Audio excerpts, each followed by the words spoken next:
નમસ્કાર. ધોરણ 7 વિષય ગણિત અને એકમ નંબર 9 જેનું નામ છે પરિમિતિ અને ક્ષેત્રફળ, જેના સ્વાધ્યાય પછી સોલ્યુશન માર્ગદર્શનમાં તમારું સ્વાગત છે.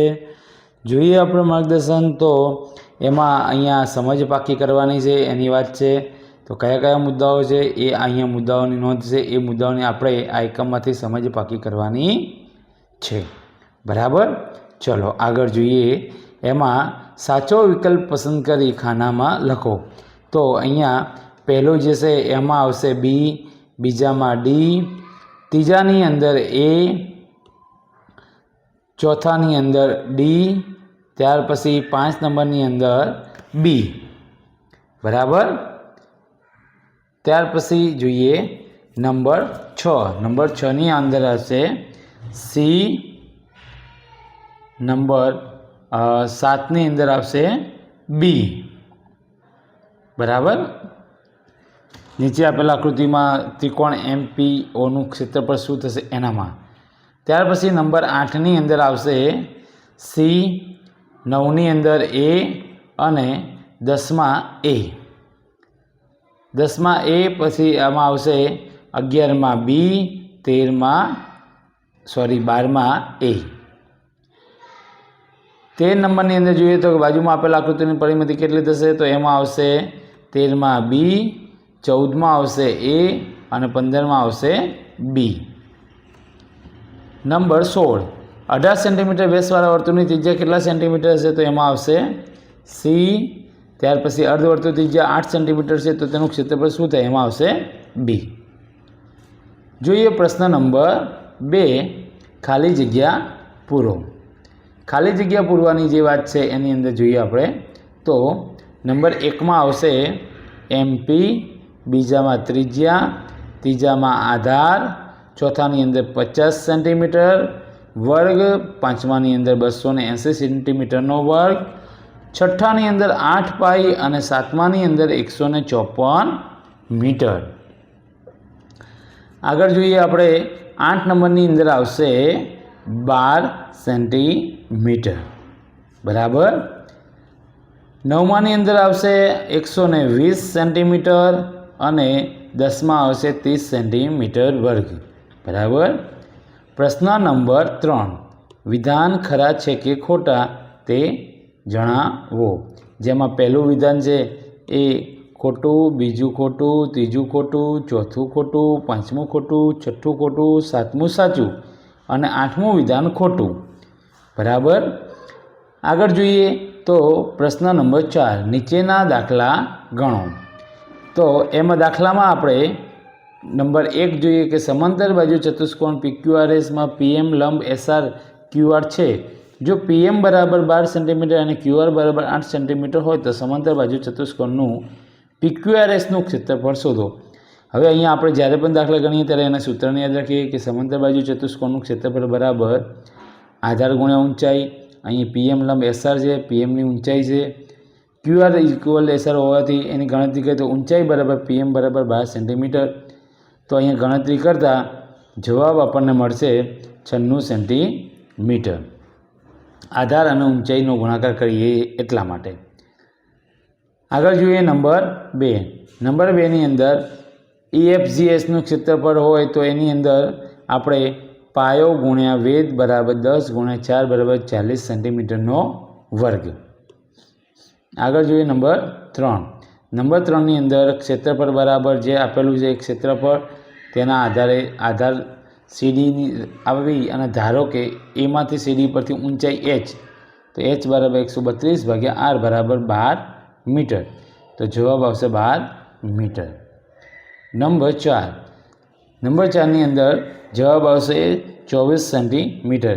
જ્યારે પણ આપણો કોઈ પણ જવાબ આવે તો એની નીચે 2 અંડરલાઇન કરવાની, જેથી આપણો જવાબ સ્પષ્ટ ઉઠી આવે.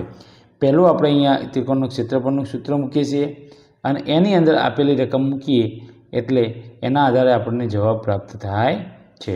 અહીંયા 24 ભાગાકાર કર્યો છે ચેકી મારી, એટલા માટે છેદ ઉડાડી 24 સેન્ટીમીટર આવે છે. નંબર 5. નંબર 5ની અંદર જોઈએ તો એના QRનો પાયો બરાબર 54 સેન્ટીમીટર આવશે. હમણાં કીધું એમ જવાબની અંદર આપણે 2 લીટા કરવાના, એટલે ખ્યાલ આવે કે આ જવાબ છે. અને દાખલો લખતા પહેલાંનું સૂત્ર લખીએ તો સૂત્રમાં સીધી જ રકમ લખતા આપણને સીધો જવાબ મળી જાય છે. અહીંયા 3 વડે 27નો છેદ ઉડાડતા 27 આવ્યા છે, કારણ કે 27 તારી 81, એટલે 27 ગુણ્યા 2 બરાબર 54. નંબર 6. તો નંબર 6ની અંદર જોઈએ તો નંબર 6ની અંદર આપણને જે રકમ આપી છે એ રકમને આપણે પહેલાં નોંધ કરી દીધી. ત્યાર પછી ક્ષેત્રફળનું સૂત્ર અને એ ક્ષેત્રફળમાં રકમ મૂકી અને ગણતરી કરતાં આપણને અહીંયા જવાબ પ્રાપ્ત થાય છે. તો એની નીચે 2 લીટી કરી દેવાની, જેથી આપણો જવાબ અલગ દેખાય. બરાબર. નંબર 7. નંબર 7ની અંદર પણ આપણે કીધું છે એવી રીતે સૌપ્રથમ આપણે શું કાર્ય કરવાનું, તો કે જે ક્ષેત્રફળ છે એનું સૂત્ર મૂકી દીધું અને એમાં ક્ષેત્રફળ આપેલું ક્ષેત્રફળ લખવાનું છે. તો અહીંયા વેધ આગળ લાવીએ છીએ, એટલે જે આ રકમ છે આપણે અહીંયા જોઈએ તો કે જે અરસપરસ કર્યું વેધ અહીંયા આવી ગયો છે, એટલે 9 ઉપર અને જો ભાગાકારમાં 2 થાય ગુણ્યામાં 2 અને છેદમાં 3. હવે 3 તરી 9 એટલે 3 ગુણ્યા 2 તો 2, એટલે વેધ બરાબર 3 દુ 6. બરાબર. અને એટલે અહીંયા ત્યાર પછી ક્ષેત્રફળનું સૂત્ર મૂકીએ કે પાયો ગુણ્યા વેધ, તો 7 ગુણ્યા 6 બરાબર 42 સેન્ટીમીટરનો વર્ગ. નંબર 8. 8 સેન્ટીમીટર વ્યાસ ધરાવતા વર્તુળનો પરિઘ કેટલો થાય, તો અહીંયા આપણે હમણાં જણાવ્યું એવી જ રીતે આપણે પહેલાં એનું સૂત્ર મૂકી દઈએ છીએ અને ત્યાર પછી એની અંદર એ રકમને લખવાની રહેશે, જેનો જવાબ આવશે 88. નંબર 9. તો નંબર 9ની અંદર આપણને કીધું છે વર્તુળાકાર તકતીની ત્રિજ્યા r બરાબર 7 સેન્ટીમીટર, ક્ષેત્રફળ બરાબર પાઈ r² પાઈ બરાબર 22/7 હોય અને r બરાબર 7 આપેલા તો 7નો વર્ગ. બંને અલગ કર્યા 7 ગુણ્યા 7, 7 અને આ 7નો છેદ ઉડી જાય તો 22 ગુણ્યા 7, જવાબ આવશે 154 સેન્ટીમીટર વર્ગ. નંબર 10. નંબર 10ની અંદર હમણાં આપણે ઉપર મુજબ કર્યું એવી જ રીતે આપણે એનું પરિઘ બરાબર પાઈ ડી લખી અને એનો જવાબ આવી રીતે કરી અને આ જવાબને 2 લીટી કરવાની રહેશે. નંબર 11. વર્તુળાકાર ભાગનું ક્ષેત્રફળ 154 મીટર છે, તો તેની ત્રિજ્યા કેટલી થાય, તો ક્ષેત્રફળનું જે સૂત્ર છે એ સૂત્ર મૂકતા જવાબ આવે છે 7 મીટર. નંબર 12. નંબર 12ની અંદર પણ અહીંયા આપણને લંબચોરસનું ક્ષેત્રફળ આપેલું છે, તો લંબચોરસના ક્ષેત્રફળના આધારે વર્તુળનું ક્ષેત્રફળ શોધવાનું છે અને જેમાં r બરાબર આપણને 7 પ્રાપ્ત થાય છે. અહીંયા 22ના 154ની છેદ ઉડાડી તો 22 + 154, એટલા માટે 7 ગુણ્યા 7 બને છે અને 2 વખત 7 છે એટલે 1 વખત 2 વખત r છે, એટલે r બરાબર 7 થાય છે. નંબર 13. એક વર્તુળનો પરિઘ 44 સેન્ટીમીટર છે, તો વર્તુળનું ક્ષેત્રફળ શોધો. તો અહીંયા આપણે વર્તુળનો પરિઘ પહેલાં શોધવાનો છે, ત્યારબાદ વર્તુળના પરિઘ શોધ્યા પછી એનું વર્તુળનું ક્ષેત્રફળ અહીંયા શોધવાનું છે. બરાબર. તો એનું ક્ષેત્રફળ આવે છે 154 સેન્ટીમીટર. નંબર 14. તો એમાં નીચે આપેલી આકૃતિમાં છાંયાંકિત ભાગનું ક્ષેત્રફળ શોધો. હવે જ્યારે આ ક્ષેત્રફળ શોધવાનું હોય ત્યારે આપણે એમાં નાના વર્તુળની ત્રિજ્યા, મોટા વર્તુળની ત્રિજ્યા અને એમ કીધું હતું કે છાંયાંકિત ભાગનું ક્ષેત્રફળ. તો આ બંનેમાં એમાં મોટામાંથી નાનાને બાદ કરવાનું છે. તો મોટાની અને નાનાની બંનેનું ક્ષેત્રફળ અહીંયા બાદ કરીએ તો છેલ્લે જવાબ આવે છે અહીંયા. બરાબર. 308 સેન્ટીમીટર. બરાબર. 15મા દાખલામાં જોઈએ તો એની અંદર વર્તુળનો પરિઘ છે અને એની ફરતે મીટરની વાડ કરવાની કીધી. તો પહેલાં વર્તુળનો પરિઘ શોધી લેવાનો અને ત્યારબાદ મીટરની વાડનું 83 મૂકવાની અને એના આધારે આપણે ખર્ચ શોધી શકીએ છીએ, જેમાં ખર્ચ થાય છે 26,400. નંબર 16. 16ની અંદર પૈડાનો પરિઘ આપેલો છે અને એના પૈડાના આધારે કેટલા આંટા મારશે એ જોવાનું. તો પૈડાનો પરિઘ શોધી અને એના આંટા મારે એનો ગુણાકાર કરતાં આપણને 550 મીટર અંતર કાપે એવું લખી શકાય. નંબર 17. નંબર 17ની અંદર બાજુમાં આપેલા ટાયર ટેબલના ઉપરના ગાદીની ત્રિજ્યા 28 સેન્ટીમીટર છે, તો ગાદીની ફરતે ટેપ લગાડવાની કેટલી ટેપ જોઈશે, તો અહીંયા એની ગણતરી કરી સૂત્ર મુજબ અને એમાં આપણે 176 સેન્ટીમીટર ટેપ જોઈશે.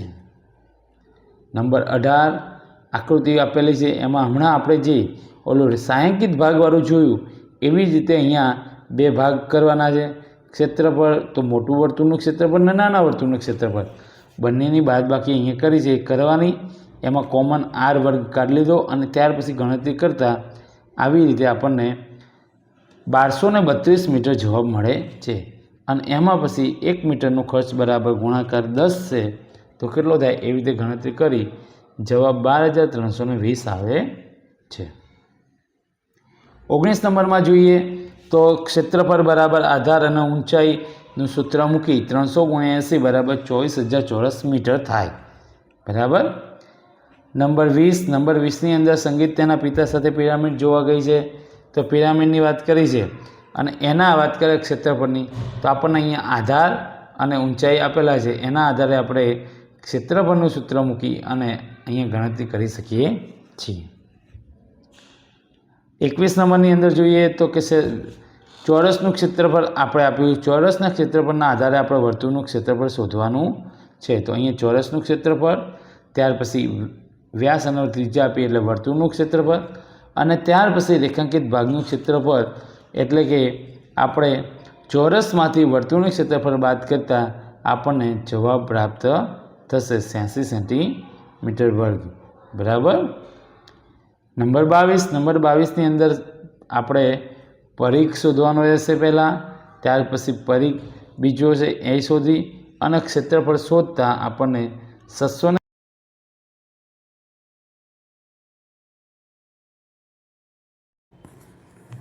આગળ જોઈએ તો જાતે કરીએ. અહીંયા તમારે જાતે કરવાનું છે. તો અહીંયા આપણું આ એકમનું સંવેદનપોથી સોલ્યુશન માર્ગદર્શન પૂર્ણ થાય છે. આવા જ માર્ગદર્શનપૂર્ણ વિડીયો મેળવવા માટે અને અમારી સાથે જોડાયેલા રહેવા માટે અમારી ચેનલને આજે જ સબસ્ક્રાઈબ કરો, શેર કરો અને લાઈક કરો. આવજો.